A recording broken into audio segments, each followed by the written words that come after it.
शुभ प्रभात। आजको बिहानीको समयमा सबैजनालाई हामी निरन्तर सिक्ने कुरालाई हामी अगाडि बढाउने छौं। विशेष गरी हामीले यी दिनहरुमा आत्मालाई कसरी शान्ति, आनन्द, प्रेममा दोहोर्याउन सकिन्छ, कसरी सजिलै धारण गर्न सकिन्छ, जीवनमा आत्माको स्वभावको चरित्रको के महत्व छ, कसरी आत्माका स्वभावहरुमा रह्यो भनेदेखि जीवन कसरी ठीक हुन्छ, कसरी परिवारमा दाम्पत्य जीवनमा मेलमिलापमा शान्तिमा जिउन सकिन्छ, कसरी परमेश्वरको सँगको सम्बन्ध सबैभन्दा ठूलो आनन्दको सम्बन्ध हो, अनि कसरी हामी दाम्पत्य जीवनलाई पारिवारिक जीवनलाई अझै असल बनाउन सकिन्छ। हामी जीवनको निर्माणको विषयमा निरन्तर सिक्दैछौं। शान्तिमा जिउनु सजिलो छ, आनन्दमा जिउनु सजिलो छ, आनन्द प्राप्त गर्न सजिलो छ, खुशी भएर जिउनु सजिलो छ, आत्माका स्वभावहरुमा निर्माण हुनु सजिलो छ। यसैको निम्ति ख्रीष्ट येशू आउनु भएको हो। उहाँ भन्नुहुन्छ कि म जीवन पाओस् र प्रशस्त गरी पाओस् भन्ने हेतुले आए। प्रशस्तताको जीवन, आत्माका स्वभावहरूले भरिएको जीवन, यो कसरी पाउन सकिन्छ, यसको भूमिका के हो, हामी यस विषयमा निरन्तर सिक्ने छौं।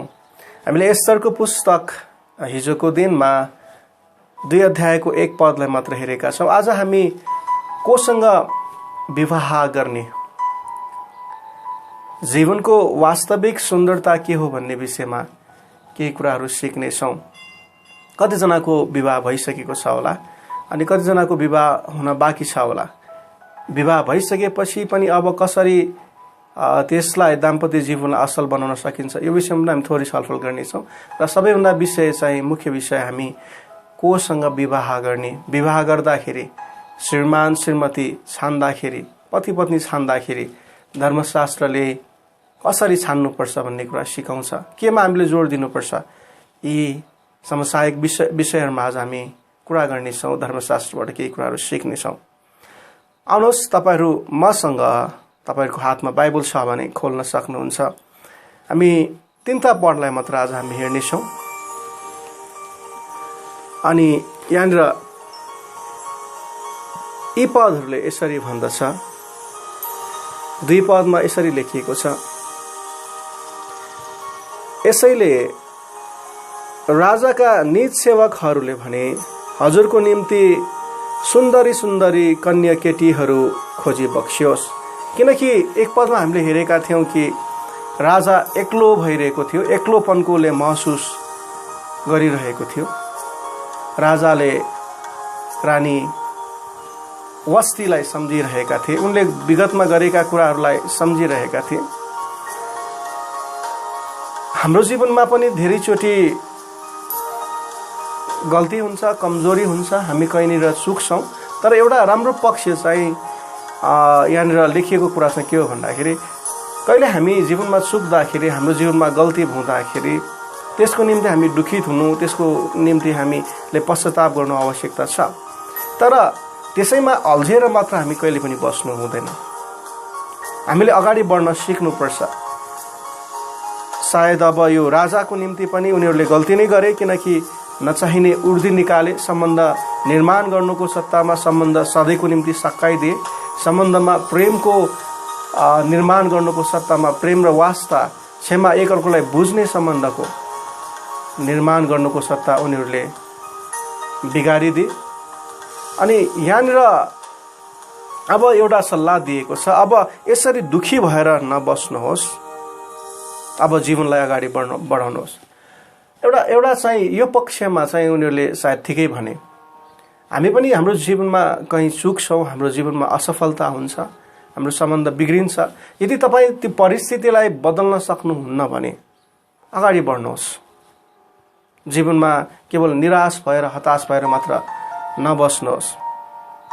मैले एक ठाउँमा सिकाउँदाखेरि भनेको थिएँ, मैले एउटा चराको गुडलाई देखेको थिएँ। नाङ्गो तारमा एउटा परिवारले गुड बनाइरहेको थियो अनि त्यो नाङ्गो तारमा चाहिँ करेन्ट लाग्न सक्ने भएको कारणले गर्दाखेरि त्यो परिवारले महिनौसम्म लगाएको गुणलाई मैले बिगारिदिएँ, भत्काइदिएँ। अनि त्यो परिवार सायद निराश भयो होला। मान्छे भए सायद हाम्रो महिनौं लगाएको काम कुनै कुरा बिग्रियो भनेदेखि हामी निराश हुन्छौँ, झोक्राएर बस्छौँ। तर परिवार चाहिँ मैले देखिहालेँ, त्यो फाल्ने बित्तिकै उसको कुराहरू गुदर भड्काउने बित्तिकै उसले चुच्चोले अर्को कुराहरू टिपेर चाहिँ अर्को ठाउँमा फेरि गुड बनाउन सुरु गरिहाल्यो। यस कारणले गर्दाखेरि जीवनमा केही कुराहरूमा बिग्रियो, जब परिस्थिति तपाईँको हातमा छैन भनेदेखि नयाँ सुरुवातको निम्ति तयार हुनुहोस्। नयाँ सुरुवातको निम्ति तयार हुनुहोस्। कुनै कुराहरू बिग्रदाखेरि त्यसैमा टाउकोमा हात राखेर नहिँड्नुहोस्। कुनै काम बिग्रिँदाखेरि, कुनै समस्या आइपर्दाखेरि अब त्यसलाई छोड्नुहोस्। परिस्थिति तपाईँको हातमा छैन भनेदेखि नयाँ ढङ्गले अगाडि बढ्नुहोस्। यहाँनिर राजालाई अब उनीहरूका भारदारहरूले एक किसिमले सल्लाह दिएका छन् कि तपाईँ अब केवल दुखी मात्र भएर नबस्नुहोस्। अब तपाईँको निम्ति, हजुरको निम्ति सुन्दरी सुन्दरी कन्या केटीहरू खोजी बक्सियोस्। अब यसरी दुखी हुनुको कुनै अर्थ छैन। अब एउटा नयाँ रानी छान्नुहोस्। सुन्दरी सुन्दरी कन्या केटीहरू खोजी बक्सियोस्। 3 पदमा भन्छ, हजुरले आफ्नो राज्यका सबै प्रान्तहरूबाट यी सबै सुन्दरी युवती कन्या केटीहरूलाई राजधानी सुसनको महिला गृहमा ल्याउनलाई उच्च कर्मचारीहरू खटाई बक्सियोस्। उच्च कर्मचारी जसले निधो गर्न सक्छन्, जसले पत्ता लगाउन सक्छन्, जसले खोजी गर्न सक्छन्, जसले छान्न सक्छन्, ज्ञान बुद्धिले भरिएका अधिकार भएका मानिसहरूलाई खटाई बक्सियोस्। तिनीहरूलाई महाराजाका स्त्रीहरूका जिम्मेवार नपुसक हेगेको जिम्मामा दिई बक्सियोस्। सिंगार पतारका वस्तुहरू तिनीहरूलाई दिउन्। राम्रो हुन सकुन् ती स्त्रीहरू। के चाहिन्छ? सुन्दर हुनको निम्ति, खानको निम्ति, पिउनको निम्ति खानेकुराहरू, अनि लगाउनको निम्ति वस्त्रहरू, अनि लाउनको निम्ति विभिन्न किसिमका मलमहरू, क्रिमहरू, तिनीहरूलाई चाहिने सबै कुराहरू दिई बक्सियोस्। 4 मा भन्छ, जुन युवती महाराजको दृष्टिमा ग्रहणयोग्य हुनेछ तिनलाई वस्तीको सत्तामा रानी तुल्याई बक्सियोस्। यो सल्लाह राजालाई मन पर्यो। उनले त्यही बमोजिम गरे। राजाले पहिलो राम्रो विवाह बिगारेका छन् र बिगार्नुमा यहाँनिर भारदारहरूको पनि धेरै ठुलो हात छ। ममुकानको ठुलो सल्लाहको प्रभाव त्यहाँनिर परेको थियो। आज हामीले कुरा गर्छौँ कि विवाह गर्दाखेरि आफ्नो श्रीमान श्रीमती भविष्यमा हुने कसरी छान्ने भन्ने विषयमा हामी थोरै कुरा गर्नेछौँ भनेर अगाडि भने थिएँ। यहाँनिरका मानिसहरूले जब विवाहको निम्ति पत्नी छान्ने उनीहरूले काम गर्न चाहे, उनीहरूले चाहिँ राजालाई चाहिँ भौतिक रूपमा शरीरमा एकदमै सुन्दरी केटी खोज्ने योजना र सल्लाह राजाको अगाडि प्रस्तुत गरेका थिए। शरीरको सुन्दरता कुनै खराबी होइन। आँखा राम्रो हुनु असल नै हो, नाक राम्रो हुनु असल नै हो, जिउ ठ्याक्क मिलेको हुनु असल नै हो, अग्लो हुनु असल नै हो, चिटिक्क पर्नु असल नै हो। किनकि सुन्दरतालाई निर्माण गर्नुहुने परमप्रभु परमेश्वर नै हुनुहुन्छ। तर हामीले बुझ्नुपर्ने कुरा चाहिँ के हो भन्दाखेरि शारीरिक सुन्दरता भन्दा आत्माको सुन्दरता धेरै महत्त्वपूर्ण कुरा हो। सोलोमन भन्छन् कि सुन्दरता भ्रमात्मक हुन्छ, यो उडेर जान्छ।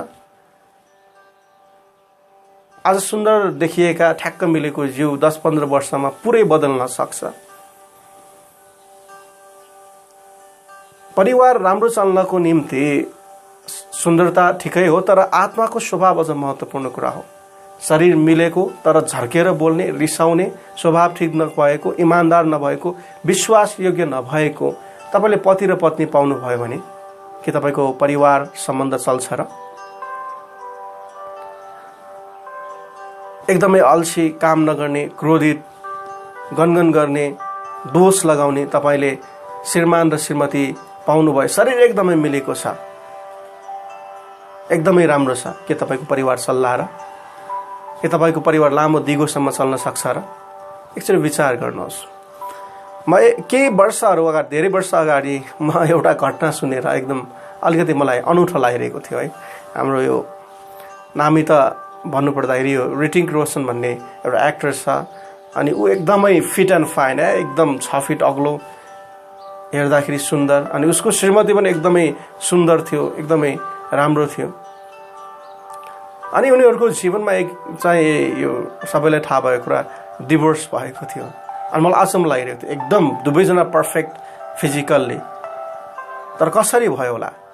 नहुनुपर्ने हो, सबै त हेर्दाखेरि चिटिक्क छ, फाइन छ। यस कारणले गर्दाखेरि अहिले बुझेको कुरा चाहिँ के भन्दाखेरि परिवारलाई चलाउने हो भने, परिवार लामोसम्म चल्ने हो भनेदेखि आत्माको स्वभाव चाहिन्छ, आत्माका गुणहरू चाहिन्छ। एकले अर्कोलाई सहने, एकले अर्कोका विचारहरू बुझ्ने, एकले अर्कोलाई भरोसा गर्न सक्ने, विश्वासयोग्य, यी स्वभावहरू मानिसको जीवनमा भयो भनेदेखि, यी स्वभाव भएका मानिसहरूले तपाईँले छान्नु भयो भनेदेखि विवाह जीवनभर चल्छ। यस कारणले गर्दाखेरि विवाह भइसकेकाहरूले अब स्वभाव र चरित्र निर्माण गर्न सिक्नुहोस्। अब विवाह भइसकेपछि मेरो श्रीमती त एकदम झर्कने छ, बोल्ने ढङ्ग पनि छैन, रिसालु छ, अर्कै खोजौँ कि क्या हो? मिल्दैन। अब यसैलाई निर्माण गर्नुहोस्। विवाह भनेको जीवनमा एकैचोटि हुन्छ। मेरो श्रीमान चाहिँ कामै नगर्ने, अल्छी छ, के छ, अर्को खोजौँ कि मिल्दैन। अझ यो ठुलो गल्ती हुन्छ। यस कारणले गर्दाखेरि अब यसैलाई निर्माण गर्नुहोस्। स्वभाव सर्छ। तपाईँले पहिला आफ्नो निर्माण गर्नुभयो भनेदेखि आफ्नो श्रीमतीको पनि निर्माण हुन्छ। दुःख नमान्नुहोस्, चरित्र निर्माण गर्न सकिन्छ। तर जसले खोज्नु बाँकी छ, यहाँनिर राजाका सल्लाहकारहरूले जस्तै जीवनका निर्णयहरू नगर्नुहोस्। केवल आँखा राम्रो, नाक राम्रो, गाला राम्रो, गोरी, अग्ली मात्र नखोज्नुहोस्। पहिलो प्राथमिकता त्यसलाई नबनाउनुहोस्। राम्रा मानिसहरू, फिजिकल्ली, शारीरिक रूपमा राम्रा मानिसहरूका जीवनका विवाहहरू पनि धेरैचोटि बिग्रिएका छन्। तर आत्माका स्वभाव ठिक भएका जीवनका मानिसहरूको विवाह बिग्रदैन। यसैले कारणले गर्दाखेरि सलोमनले पनि भनेका हुन्, सुन्दरता भ्रमात्मक हुन्छ, आत्माको सुन्दरतालाई तिमीले याद गर। परमेश्वर त्यही कारणले गर्दाखेरि मानिसको हृदयलाई पहिलो स्थानमा राख्नुहुन्छ। मानिसले त रूप हेरेर विचार गर्छ, तर म त हृदय हेरेर विचार गर्छु, मानिसको हृदय हेरेर जाँच गर्छु भनेर शमूएलको पुस्तकमा परमप्रभु परमेश्वर भन्नुहुन्छ। दाउदलाई छान्दाखेरि पनि परमेश्वरले दाउदको शरीरलाई होइन, तर दाउदको हृदयलाई हेर्नु भएको थियो। किनकि हृदय हेरेर हामीले जीवनमा निर्णय गर्न सक्यौँ र जीवनसाथी छान्न सक्यौँ भनेदेखि हामी जीवनमा फेल खाँदैनौँ। कसरी हृदय हेर्ने, कसरी स्वभाव हेर्ने कतिजनालाई लाग्न सक्छ। उसको स्वभाव कस्तो छ, उसको बानी कस्तो छ, चरित्र कस्तो छ, उसले आफ्नो आमा बाबुसँग कसरी व्यवहार गर्छन्, उसले उसका मित्रहरू को छ हेर्नुहोस्।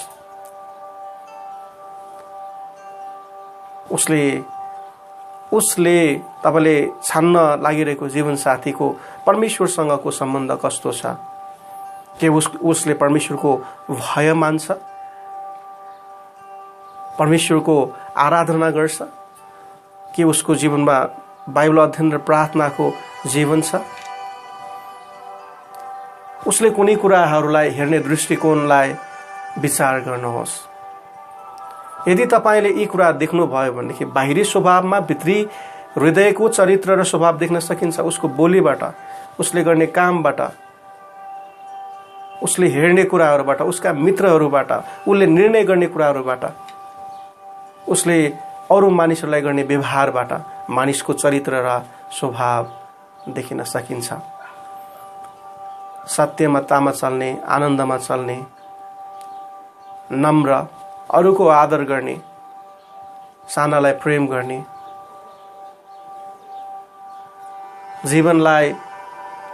जीवनलाई परमेश्वरको दृष्टिकोणमा बुझ्ने, भौतिक कुराहरूलाई धेरै जोड नदिने तर आत्मिक कुराहरूलाई धेरै जोड दिने। तपाईँले यस्तो व्यक्तिहरूको खोजी गर्नुभयो, यस्तो व्यक्तिलाई छान्नुभयो भनेदेखि तपाईँको विवाह जीवनभर चल्नेछ। जीवनभर असल हुनेछ। जीवनमा तपाईँले विवाहमा सबैभन्दा ठुलो आनन्द पाउनुहुनेछ। बाहिरी सुन्दरता हेर्ने हुँदैन भन्ने कुरा होइन, तर पहिलो प्राथमिकता आत्माको सुन्दरता हो। बाहिरी सुन्दरता भनेको कसैले भने जस्तै एउटा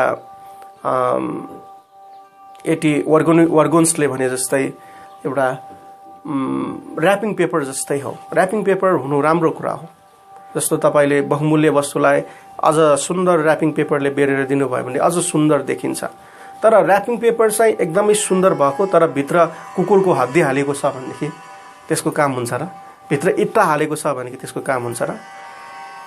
कहिले कहिले हामी बहुमूल्य वस्तुहरूलाई केवल अखबारको पत्रले एउटा सामान्य कागजले बेरेर पनि दिन सक्छौँ।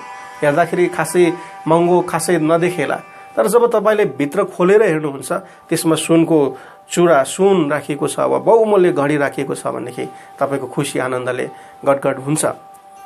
त्यस्तै प्रकारले तपाईँले कोही मान्छे साधारण देखिन सक्छ भित्री बाहिरी रूपमा, तर यदि तपाईँले उसको स्वभावलाई चिनेर विवाह गर्नुभयो भनेदेखि तपाईँले पछि गदगद प्रसन्नता वैवाहिक जीवनमा पारिवारिक जीवनमा पाउन सक्नुहुन्छ। त्यसको ठिक विपरीत तपाईँले हेर्दाखेरि ऱ्यापिङ पेपर त एकदमै सुन्दर देखियो, राम्रो देखियो, बस बाहिरी रूप त एकदम राम्रो देखियो, तर भित्री चरित्र तपाईँले ठिक भेट्नु भएन भनेदेखि विवाहको जीवनमा त तपाईँलाई गाह्रो हुन्छ। भित्रप्रति इत्ता राखेको छ भनेदेखि धेरै नमजा हुन्छ। ऱ्यापिङ पेपर राम्रो भएर भित्रप्रति कुकुरको हड्डी राखेको छ भनेदेखि हाइट के राख्यो के गर्यो भनेर पूर्वमा हात लगाउनु पर्ने हुन्छ। यस कारणले गर्दाखेरि बाहिरी ऱ्यापिङ पेपर त ठिकै छ, हेर्नु त्यो आकर्षक त देखियो, तर त्योभन्दा पनि धेरै भित्र ऱ्यापिङ पेपरभित्र के छ भन्ने कुरा निहाल्न सिक्नुहोस्। शरीरलाई हेर्नु त ठिकै हो, तर आत्माको स्वभाव कस्तो छ भन्ने कुरा हेर्न सिक्नुहोस्। तपाईँको पारिवारिक जीवन भविष्यको पारिवारिक जीवन असल हुनेछ। विवाह भइसकेकाहरूको निम्ति अब शरीरलाई होइन तर आत्मालाई निर्माण गर्न सिक्नुहोस्। यदि तपाईँ निर्माण भन्नुभयो भनेदेखि तपाईँको श्रीमती र श्रीमान निर्माण हुनेछ। स्वभाव सर्छ। तपाईँ निर्माण हुनुभयो भनेदेखि तपाईँको परिवार निर्माण हुन्छ। चरित्र र स्वभाव निर्माण गर्ने एउटा बिउ जस्तै हो। एउटा बिउ बढेर आउँदाखेरि त्यो रुखमा परिवर्तन हुन्छ, छारी सबैले पाउँछ। 1 ले 2 सुरु हुन्छ, 2 ले 4 सुरु हुन्छ। तपाईँको जीवनमा समस्या छ भने, परिवारमा समस्या छ भनेदेखि, तपाईँले बाहिरी कुराहरू मात्र हेरेर जीवन निर्माण गरिरहनु भएको छ भनेदेखि अब भित्री कुराहरूलाई पनि हेर्न सिक्नुहोस्, निर्माण गर्न सिक्नुहोस्। सजिलो छ। आनन्द, शान्ति, संयम यी कुराहरूलाई परमेश्वरमा नयाँ स्वभावको रूपमा, धार्मिकताको वरदानको रूपमा धारण गर्नुहोस्। तपाईँको निम्ति जीवन र परिवार असल हुनेछ। परमप्रभु परमेश्वरले तपाईँहरू सबैजनालाई आशिष दिनुभएको होस्। हामी फेरि अर्कोचोटि भेट्नेछौँ। तपाईँको दिन शुभ रहेको होस्।